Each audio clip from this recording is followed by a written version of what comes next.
हमारे घर के अंदर हर साल हमने देखा है मौत होती।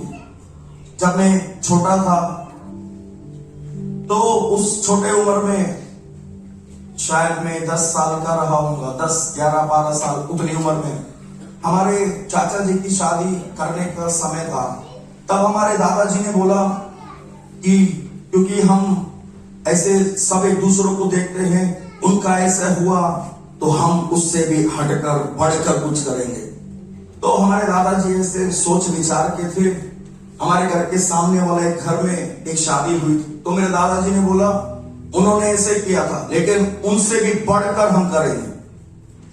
तो हमारे चाचा की शादी का समय आ गया और उन्होंने शादी किया। तो जैसे मेरे दादाजी ने बोला था वैसे ही बहुत बड़ा खर्चा करके, बहुत पैसा वैसा लगाकर, बहुत धूमधाम, बहुत अच्छे से किया और अच्छा हुआ। सब शादी हुआ, घर का माहौल बहुत बढ़िया था, खुश थे सब लोग। तो कुछ महीने बीते, हमारे जो चाची प्रेग्नेंट हुई और कुछ समय बाद उनका बच्चा भी हुआ। उनको कुछ ना कुछ थोड़ा सा कभी दर्द कहीं होते, कमर में दर्द, सर में दर्द, पांव में दर्द, ऐसे होता था। और लगभग 1.5 साल हुआ होगा या 2 साल के बीच शादी को। तब एक दिन हमारे मम्मी पापा कहीं गांव में एक प्रोग्राम में गए थे, तो मैं घर में अकेला था। मैं घर में बड़ा हूं भाई बहनों में, तो मुझे वो घर पर छोड़ के गए थे। हमारे दादा दादी नीचे रहते थे और हमारे चाचा चाची वहां ऊपर रहते थे, ताऊ ताई जी ऊपर रहते थे, ऐसे हम फ्लोर में रहते थे।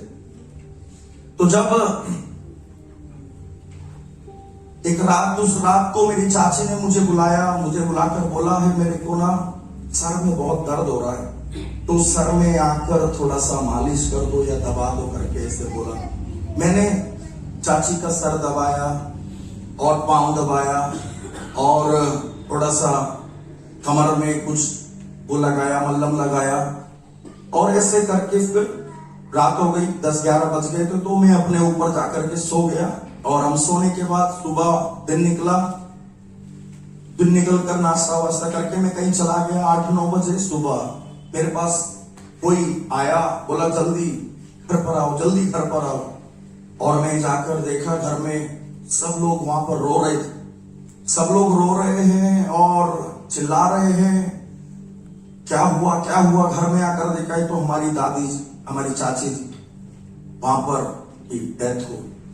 अभी 2 साल भी नहीं हुए शादी को, छोटा सा बच्चा है, उनकी मृत्यु हो गई और उनका देह वहां पर पार्थिव देह सामने रखकर सब लोग रो रहे हैं। हमारे मम्मी पापा को फोन किया, मम्मी पापा फिर दूर से जल्दी आए और उनको इलाज कराने के लिए वो डॉक्टर के पास जाते थे, किसी हॉस्पिटल में जाते थे, किसी हॉस्पिटल में जाते थे, ऐसे अलग अलग हॉस्पिटल्स में जाकर उनको दिखाते थे, चंगाई मिल जाए, बीमारी से छुटकारा मिल जाए, लेकिन कोई इलाज काम नहीं आ रहे। फिर किसी ने बोला ये कुछ और दूसरा चक्कर होगा, कुछ और दुष्ट आत्मा का चक्कर है।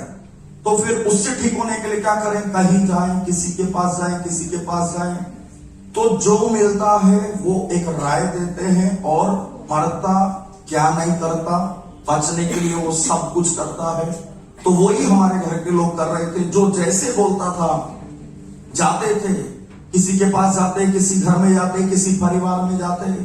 मैं लॉकअप के अंदर बैठा हुआ उनको देख रहा था। वो रिसेप्शन पे किसी के आगे हाथ जोड़कर खड़े हैं, किसी के आगे रो रही है मम्मी, आंसू निकल रहे, पापा किसी से विनती कर रहे। और उस बीच में दादाजी आए मेरे पास लॉकअप के उस गेट पर आकर के बोले, मुझे देखकर बोले कि हमें ये जगह देखने की नौबत नहीं आई, पर आज तेरी कारण हमने ये जगह भी देख ली। तो उन्होंने जब ये बात बोला तो मेरे मन में दुख आया। मैं अपने आप को कोसने लगा कि मेरा घर, मेरा परिवार, मेरी माँ वहां पर आंसू बहा रही किसी के आगे हाथ जोड़, मेरे पापा किसी के आगे विनतियां कर रहे, निवेदन कर रहे, और मेरी वजह से देखो मेरे घर वालों को क्या हो रहा है। वो जैसे तैसे करके रिक्वेस्ट कर रहे, विनती कर रहे, हाथ जोड़ रहे, किसी को फोन कर रहे, किसी से मदद मांग रहे, ये सब चल रहा था वहां पर। मेरे मन में मैंने सोचा यार एक बार मैं यहां से निकल जाऊं तो मैं दोबारा फिर कोई ऐसा काम नहीं करूंगा। जिसकी वजह से मेरी माँ, मेरे पापा, मेरे परिवार दुखी हो जाए। तो वो विनती करके या कुछ भी कर करा के मुझे लॉकअप से निकाल करके ले गए। मैं 1 दिन 2 दिन घर में रहा, और घर में रहा तो तीसरे चौथे दिन मुझे लगने लगा चलो यार थोड़ा सा तो घूम कर आए, बाहर जाए। और बाहर गए तो फिर वही पुरानी जगह, पुराने दोस्त, पुरानी आदत, पुराने काम, वही सब फिर से शुरू।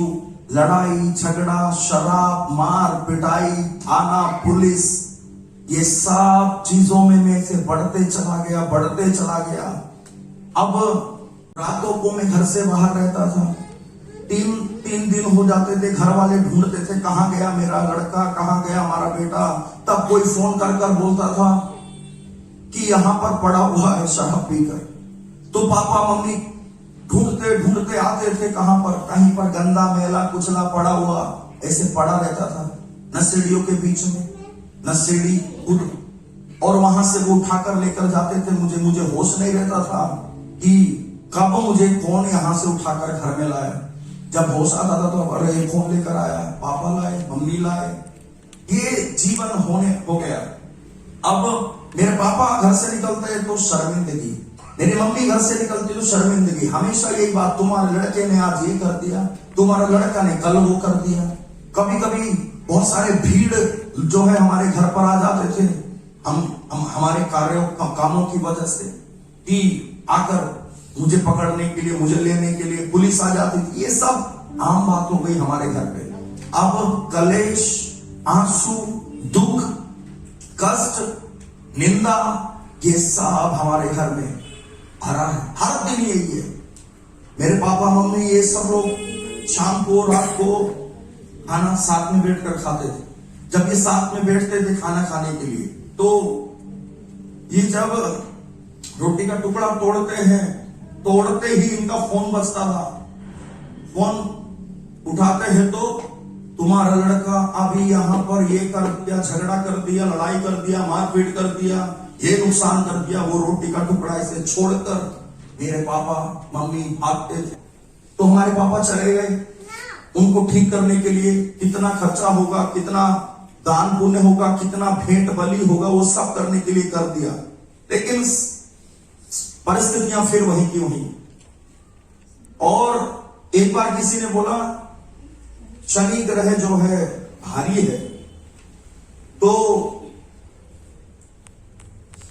उसको ठीक करने के लिए कुछ करना पड़ेगा। मेरे पापा मेरे को बोले तू सुधरना चाहता है कि नहीं? मैंने बोला हाँ सुधरना चाहता हूं, बदलना चाहता हूं। तो वो मुझे लेकर के गए साथ में, वहां पर गए। कुछ वहां पर जो है ऐसे चीज था, मुझे एक अंगूठी बना के पहना दिया, और कुछ हुआ, क्रिया वगैरह हुआ, मुझे अंगूठी दे दिया, मैंने पहन लिया। मुझे लगा यार अब तो थोड़ा सा बदलाव आएगा, और क्योंकि गुस्सा बहुत आता है, फिर मेरे अंदर से क्या बोलूं, इंसान खत्म है, मेरे अंदर इंसान नहीं था। तो इंसानियत नहीं है, हमदर्दी नहीं है, दर्द होगा किसी को, मुझे कोई फर्क नहीं पड़ता। लेकिन जब उसके परिणाम आते हैं, मेरे घर वाले लोग रो रहे, मेरे परिवार बिखर रहा है, मेरे परिवार के लोग किसी को आगे हाथ जोड़ रहे, किसी के आगे, तो मुझे लगता था मेरे को बदलना है, मेरे को बदलना है। तब वो अंगूठी उस दिन मैंने पहना, तो मुझे लगा भाई अब थोड़ा ठीक हो जाएगा, अब लड़ाई झगड़े बंद हो जाएंगे, अब जो है ये सब बातें खत्म हो जाएंगी। उस दिन पहन के शाम को हम घर आ गए, और मुझे लगा रहा था कुछ हो जाएगा, कुछ बदलाव हो जाएगा। तो शाम हुई तो हम, अंधेरा हुआ, फिर वापस मैंने कहा अभी आ रहा हूं। मम्मी ने बहुत रोका, मत जा, मत, गोली खिलाते। तो मम्मी को मैंने वो गोली खिलाई 2 मिनट वाली। मैंने कहा मम्मी अभी आता हूं बस। तो उस दिन मैं ऐसे गया, फिर थोड़ा सा शराब वरा पिया, और पिया और पिया, एक जगह से अगली जगह गए, और फिर झगड़ा, इतना बड़ा लड़ाई, मार पिटाई। हम तो कुछ हथियार निकाले, ये निकाले, ऐसे करके बहुत बड़ा झगड़ा हुआ। और फिर मेरा खुद का नुकसान, किसी और का नुकसान। सुबह होश आया तो पता चला इतना कपड़े फट गए, इतना ये नुकसान हो गया, इतना वो नुकसान हो गया। मैंने वो निकाल कर फेंक दिया। मैंने बोला ये सब ढोंग है, इससे कुछ होने वाला नहीं। तो ऐसे चलते रहा। एक दिन किसी शादी में थे, शादी में वहां पर हम शादी में शादी मतलब बिना शराब की शादी होती है क्या? नहीं हो सकती। तो हमारे सारे साथ के दोस्त लोग जो है, जिसकी शादी थी, मेरा दोस्त था उसकी बहन की शादी थी, मैंने उसको बोल के रखा कि भाई मेरी ना छुट्टी होने में थोड़ा लेट हो रहा है, तो तू कुछ लेके रख लेना, शराब लेके रख लेना। तो उसने बोला हाँ भाई जी लेके रखेंगे, आप आना, आ जाना। मैं वहां गया, ऑलरेडी मैंने ले लिया, मैंने पी लिया, लेकिन थोड़ी बहुत पीने से मेरे को कोई फर्क पड़ता नहीं है। जब तक जगा रहूंगा, जब तक खड़ा रहूंगा, तब तक पीता रहूंगा, ऐसा वाला। और अगर पीते पीते गिर गया, हाथ उठाकर पीने लायक नहीं हूं, तब भी मना नहीं करूंगा पीने के लिए, लेकिन अब तू डाल देना मेरे मुंह में। तो वहां पर शादी में गए तो शराब नहीं मिल रही, क्योंकि 10 बज गए, रात को 7 जा रहे, वहां पर नहीं मिल रही। क्यों नहीं मिल रही? मुझे लगा सब बहाने बना रहे। मैं थोड़ा साइको बन गया था। साइको मतलब क्या बोलते हैं? मेरा मानसिक बीमारी थी। अगर तुम मेरे को देख रहे हो तो मैं ईंट देखूंगा कहां पड़ी है। हालेलुया। तो मैंने ऐसे हो गया, वो आकर के मुझे बोले शराब नहीं मिल रही, शराब नहीं मिल रही। तो मेरे को हो गया दिमाग खराब। मैंने देखा कुछ कहा, ये मेरे को सब बहका रहे। मैंने उस समय करिश्मा बाइक थी, वो करिश्मा बाइक हमने ली। मैंने एक साथ में दोस्त को ले लिया, आ जाओ, कैसे शराब नहीं मिलती मैं बताता हूं। तो वहां जाकर पता चला, वहां पर जो है एसएचओ साहब जो नए आए हैं और सारे स्टाफ पुलिस स्टेशन का नया आया है, तो वहां पर बहुत सख्ताई है। सारे शराब की जो ब्लैक से बेचने वाले हैं बंद है। तो मैंने बोला कहीं भी बंद हो, पर मेरी एक जगह हमेशा खुली, मेरा अपना एक अड्डा है, सबका अपना एक वो होता है ना। तो वो था वहां से कम 20 किलोमीटर दूर। रात को 1:30 बजे में कल्याणपुरी से निकलकर शकरपुर ब्रिटानिया में जा रहे थे। मैं रिंग रोड पर चलते आया, धोला कुआ पार किया, मायापुरी का फ्लाईओवर चढ़ा। मायापुरी फ्लाईओवर से जैसे मैं उतरा, नीचे एक 16 टायर का कंटेनर चलकर जा रहे। रात को ये तो राजा लोग हैं, ट्रक और कंटेनर। तो मेरे पास बाइक की नशे में था और हवा लगी तो नशा और ज्यादा बढ़ जाता है। तो वहां पर मैं उसको ओवरटेक करने के लिए मैं लेफ्ट में हुआ, तो उसने खुद अपना लेफ्ट कर लिया, तो मुझे रोकना पड़ा। मैं नशे में था, मुझसे ज्यादा नशे में वो था। उसने ऐसे काट दिया, तो उसका कंटेनर जो क्या बोले कैबिन जो है, कैबिन में जहां पर ड्राइवर बैठते, वो कैबिन मेरी तरफ आ रहा है। मेरे को इतना याद है, उसके बाद मुझे पता नहीं मैं कहां पर। फिर मैंने कोट वोट पहन के रखा हुआ था, दिसंबर का महीना था, ठंड का समय था।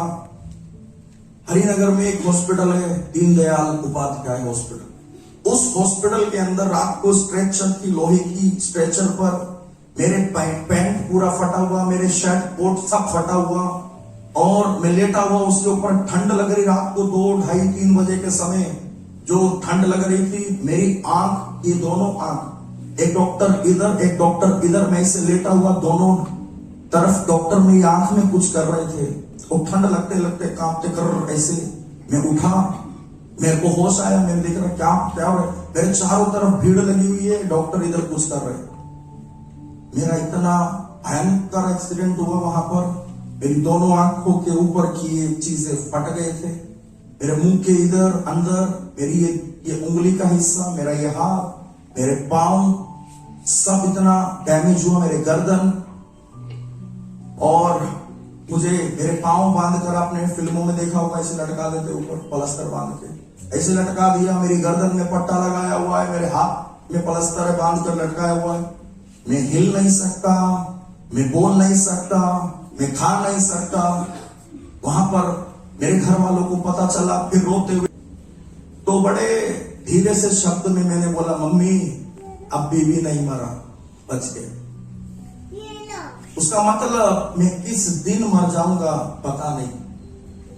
अगला मरने वाला व्यक्ति मेरे घर के अंदर मैं था।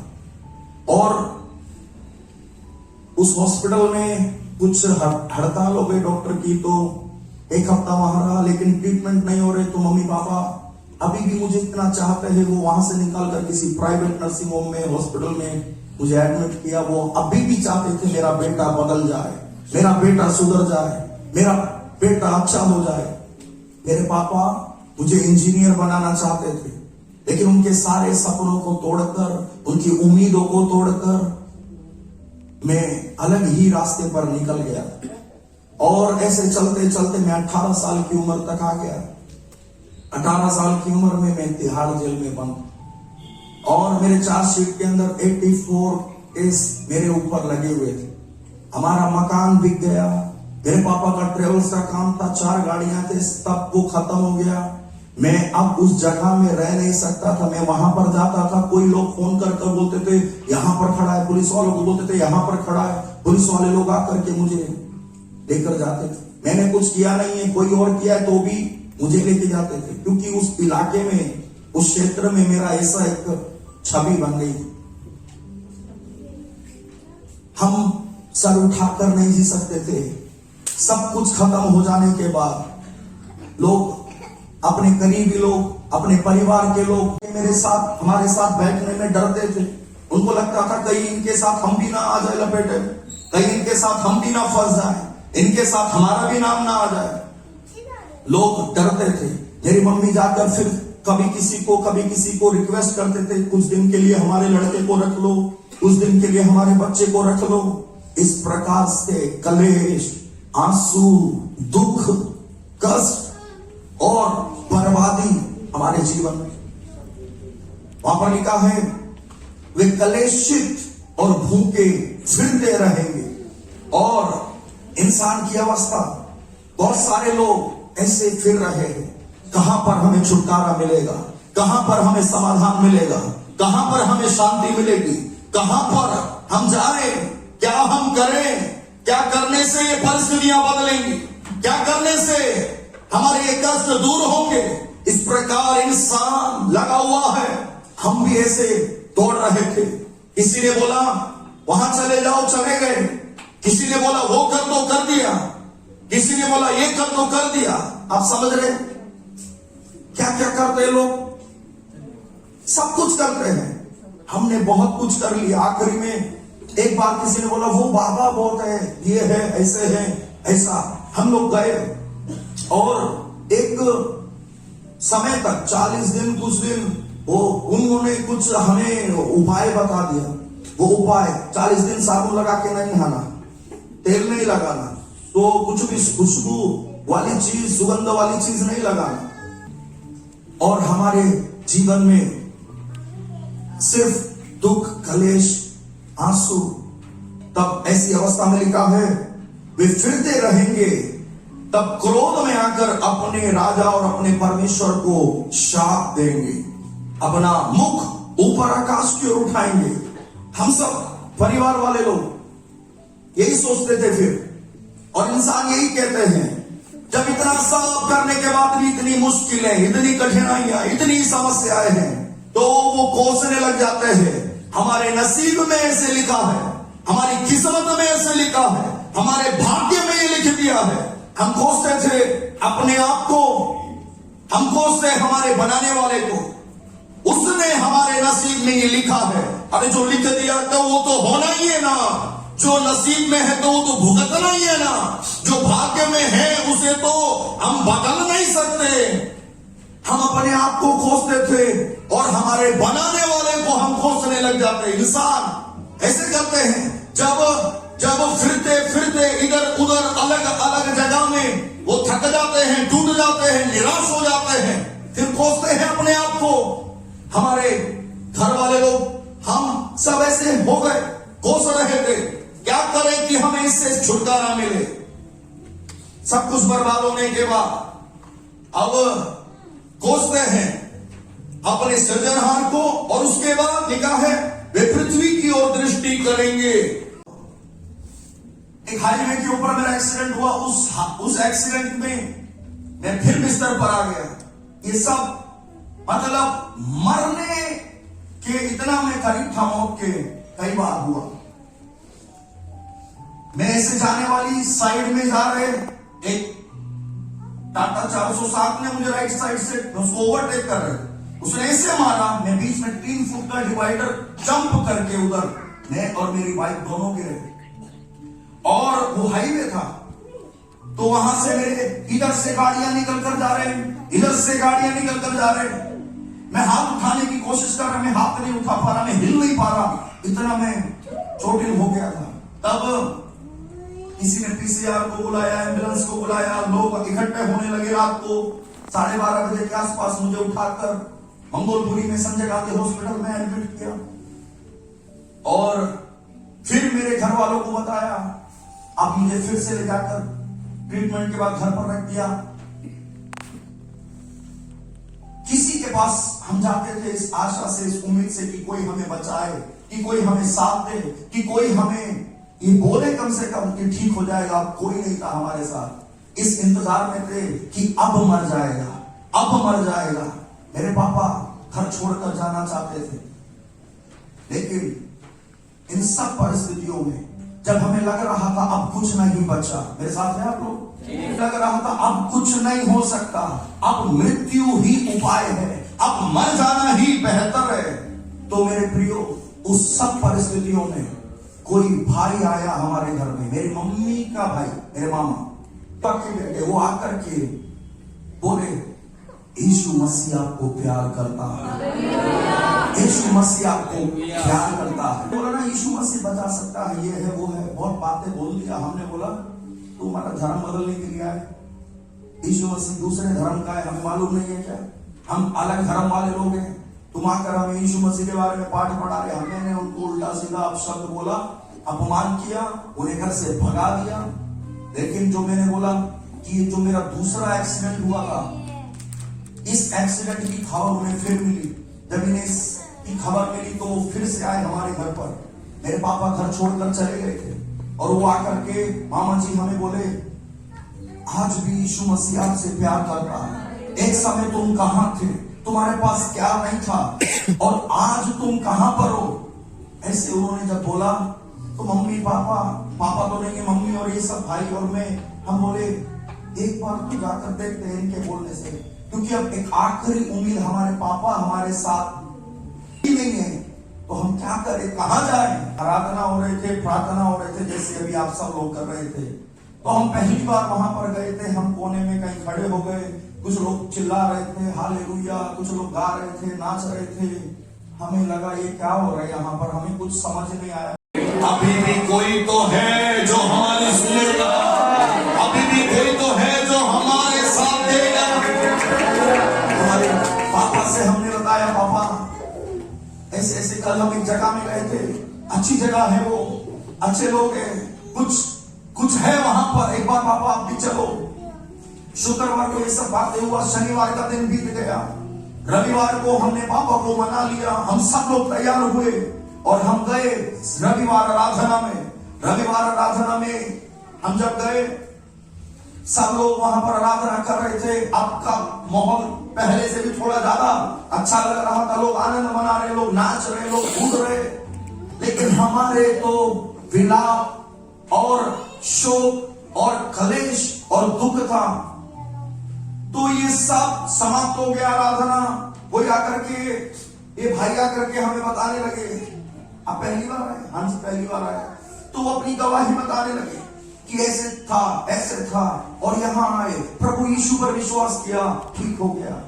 कोई बहन आकर के अपनी गवाही बताने लगे, कोई और थी, वो निराशा हटने लगी और हमें लगने लगा इनका हुआ, उनका हुआ तो हमारा भी हो सकता है,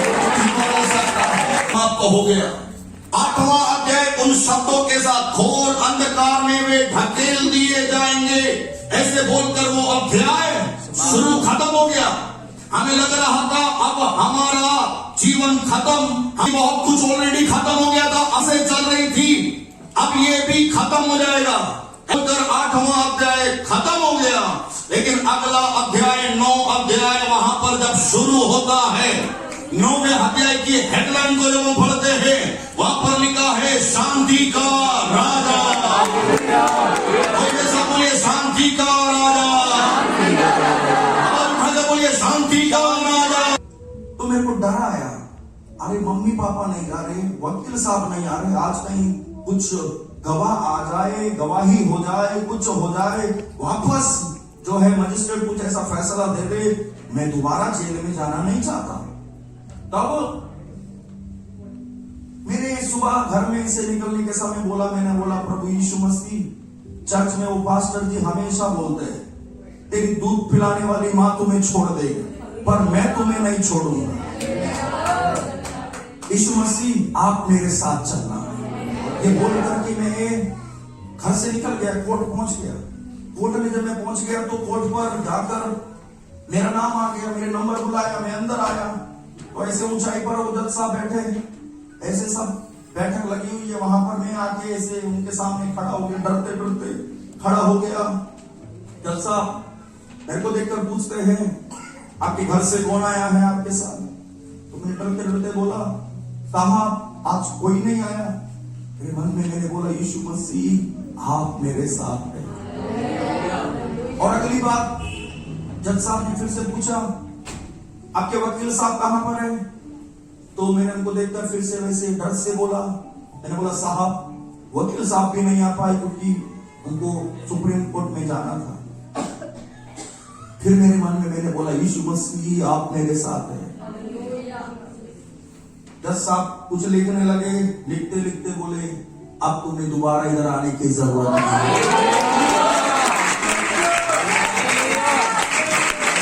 जज साहब ने बोला अब दोबारा तुम्हें इधर आने की जरूरत नहीं है।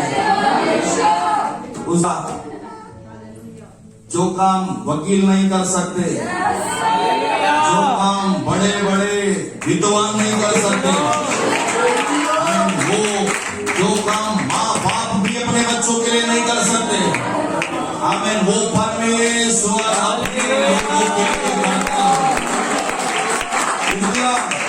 इस वचन में लिखा हुआ बातें लिखा हुआ केवल नहीं है, ये सच है, ये सत्य है। आकाश बन जाएगा, पृथ्वी बन जाएगा, परमेश्वर का वचन ढलेगा नहीं है। मां छोड़ सकती है पर वो परमेश्वर नहीं छोड़ेगा।